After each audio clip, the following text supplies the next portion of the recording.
Bismillahirrahmanirrahim. Assalamu alaikum. You are watching HS Chemistry. Today's topic is about the evidence of an atom.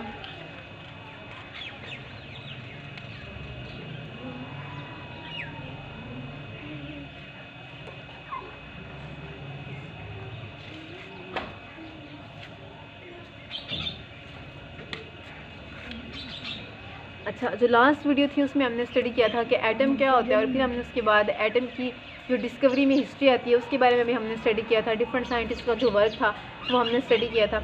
अब scientist ने ये बात तो बता दी कि all matter is made up of different type of atom, लेकिन अब उन्होंने अपनी इस बात को प्रूव करने के लिए कोई एविडेंस भी देना था।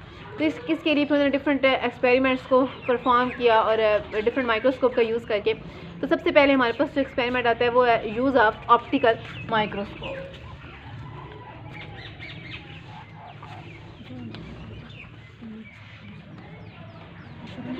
Use of optical microscope.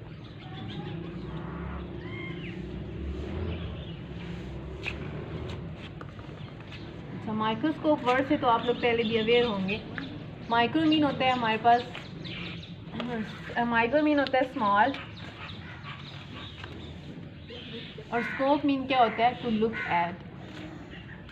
कि माइक्रोस्कोप को हम क्यों यूज़ कर रहे होते हैं, स्मॉल टिनी ऑब्जेक्ट्स को देखने के लिए हम किसका यूज़ कर रहे होते हैं, माइक्रोस्कोप का। तो सबसे पहले ऑप्टिकल माइक्रोस्कोप का यूज़ किया गया। अच्छा, ऑप्टिकल माइक्रोस्कोप का ना एक और नाम भी है, लाइट माइक्रोस्कोप। इसको हम लाइट माइक्रोस्कोप क्यों कहते हैं, क्योंकि हम इसमें विजिबल लाइट को यूज़ कर रहे होते हैं अपने ऑब्जेक्ट को मैग्नीफाई करने के लिए, इसलिए हम इसको लाइट माइक्रोस्कोप का नेम भी देते हैं। अच्छा, इसमें हम किसको यूज़ कर रहे होते हैं, विजिबल लाइट को यूज़ करते हैं अपने ऑब्जेक्ट को मैग्नीफाई करने के लिए। विजिबल लाइट को हम यूज़ करते हैं। अच्छा, मैग्नीफाई करने का क्या मतलब है, मैग्नीफाई करने का मीन ये है कि हम अपने ऑब्जेक्ट को बड़ा करके देख रहे होते हैं, ठीक है। क्योंकि अब जो ऑब्जेक्ट हमें नेकेड आई से नहीं नज़र आ रहा, उसी को हम माइक्रोस्कोप में देखते हैं, तो फिर माइक्रोस्कोप में उसको मैग्नीफाई किया जाता है, बड़ा करके दिखाया जाता है, ठीक है। अच्छा, विजिबल लाइट की जो हमारे पास वेव लेंथ है वो कितनी आती है, 400 नैनोमीटर टू 800 नैनोमीटर। अच्छा, वेव लेंथ होता क्या है, हमारे पास कोई भी वेव है ना, ये फॉर एग्जांपल हम वेव ड्रा कर रहे हैं, इसमें हमारे पास टू क्रस्ट और टू एडजेसेंट क्रस्ट और टू एडजेसेंट रफ का जो डिस्टेंस होगा ना, उसको हम क्या बोलेंगे, वेव लेंथ, यानी उसको हम लैम्डा से रिप्रेजेंट करेंगे। अच्छा, ये हमारे पास क्या होती है, क्रस्ट होती है किसी भी वेव लेंथ की, और इसको हम क्या बोलते हैं, ट्रफ बोलते हैं। अब टू एडजेसेंट क्रस्ट या टू एडजेसेंट ट्रफ के दरमियान का जो डिस्टेंस है वो क्या कहलाएगा, वेव लेंथ, यानी लैम्डा कहलाएगा। अच्छा, अब जो ऑप्टिकल माइक्रोस्कोप के साथ एक्सपेरिमेंट परफॉर्म किया गया ना, ये एक्सपेरिमेंट सक्सेसफुल नहीं रहा, इससे एटम को स्टडी नहीं किया जा सका एटम को स्टडी। क्यों, क्योंकि आपको पता है कि एटम क्या है, उसका साइज़ बहुत ही स्मॉल है, बहुत स्मॉल साइज़ है। फॉर एग्जांपल हम ये कह रहे हैं कि एक छोटा सा डॉट है, ठीक है, हम सपोज कर रहे हैं बस, लेकिन आपको तो इस बात का पता है ना कि एटम को हम नेकेड आई से नहीं देख सकते, हम सिर्फ सपोज कर रहे हैं कि कितना सा स्मॉल सा डॉट है। तो क्या ये जो लाइट आ रही है इस वेव लेंथ की, वो इस स्मॉल ऑब्जेक्ट के साथ टकराएगी, नहीं टकरा पाएगी, क्योंकि इसका जो हमारे पास वेव लेंथ है वो बहुत ज़्यादा है, इसलिए ये जो हमारी लाइट आएगी ये इस स्मॉल ऑब्जेक्ट के साथ टकरा नहीं पाएगी। तो जब वो इसके साथ टकरा ही नहीं पाई तो फिर इसका हमारे पास मैग्नीफाइड इमेज भी नहीं आएगा। यही रीज़न थी कि जो हमारा ऑप्टिकल माइक्रोस्कोप था वो सक्सेसफुल नहीं रहा एटम को स्टडी करने में, क्योंकि एटम का साइज़ बहुत कम था और इसकी वेव लेंथ जो थी वो विजिबल लाइट की बहुत ज़्यादा थी, जिसको हमने यूज़ किया हुआ था ऑब्जेक्ट को स्टडी करने के लिए, इसलिए फिर हम इसकी हेल्प से एटम को स्टडी नहीं कर सके। तो ये एक्सपेरिमेंट जो साइंटिस्ट का था वो सक्सेसफुल नहीं रहा।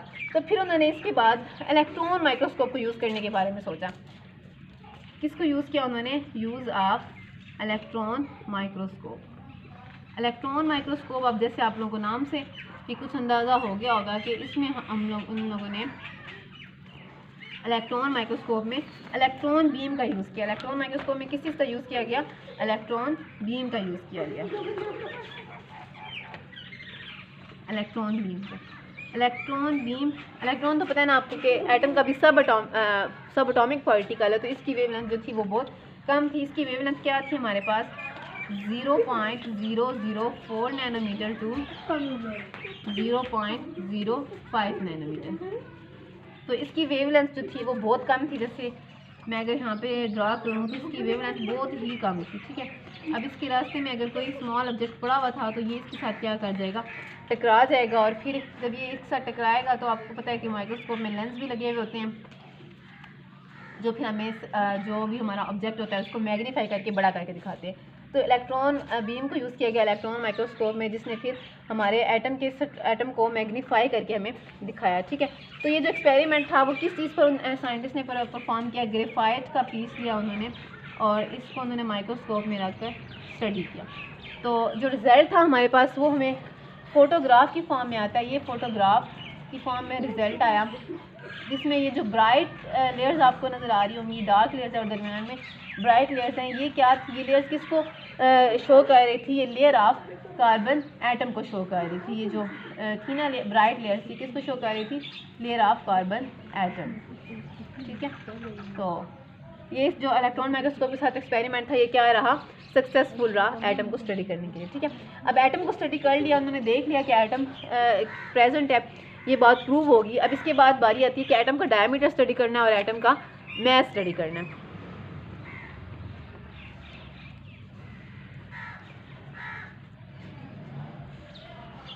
इसके बाद एटम का डायमीटर स्टडी किया गया, उसके लिए एक्स रेज का यूज़ किया गया एटम का डायमीटर स्टडी करने के लिए।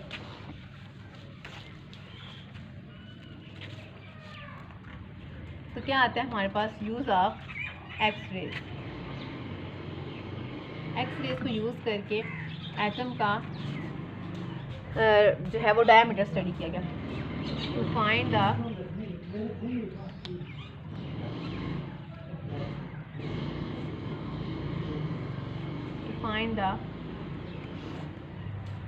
Diameter of atom. डायमीटर के बारे में तो आपको पता होगा कि क्या होता है, कोई भी ऑब्जेक्ट जो स्फेरिकल फॉर्म में हो उसकी जो स्फीयर की सारी सर्कल की डिस्टेंस होगी ना, ये लेंथ होगी, इसको हम क्या बोल रहे होते हैं, डायमीटर बोल रहे होते हैं, जिसको हम डी से रिप्रेजेंट कर रहे होते हैं, ठीक है। तो डायमीटर फाइंड किया गया। एक्स रेज की जो वेव लेंथ थी वो भी बहुत कम थी, क्या थी हमारे पास 0.01 nanometer to 10 nanometer X rays की जो हमारे पास वेव लेंथ थी। इसकी फिर एक्स रेज की हेल्प से फिर हम लोगों ने किसको स्टडी किया, डायमीटर। डायमीटर हमारे पास क्या आता है, 2 × 10⁻⁻10 मीटर, या फिर हम इसके पॉइंट को इधर लेकर अगर आएँ तो हम कह सकते हैं कि 0.2 × 10⁻⁹ मीटर, और 10⁻⁹ आपको पता है कि नैनो के इक्वल होता है। तो फिर हम इसको ये भी कह सकते हैं कि हमारे पास जो एटम का डायमीटर है वो क्या था, 0.2 नैनोमीटर। ये एटम का जो डायमीटर है वो हमारे पास क्या आ जाता है, 0.2 नैनोमीटर, ठीक है, जो एक्स रे की हेल्प से फाइंड आउट किया गया। इसके बाद फिर आता है मास ऑफ एन एटम।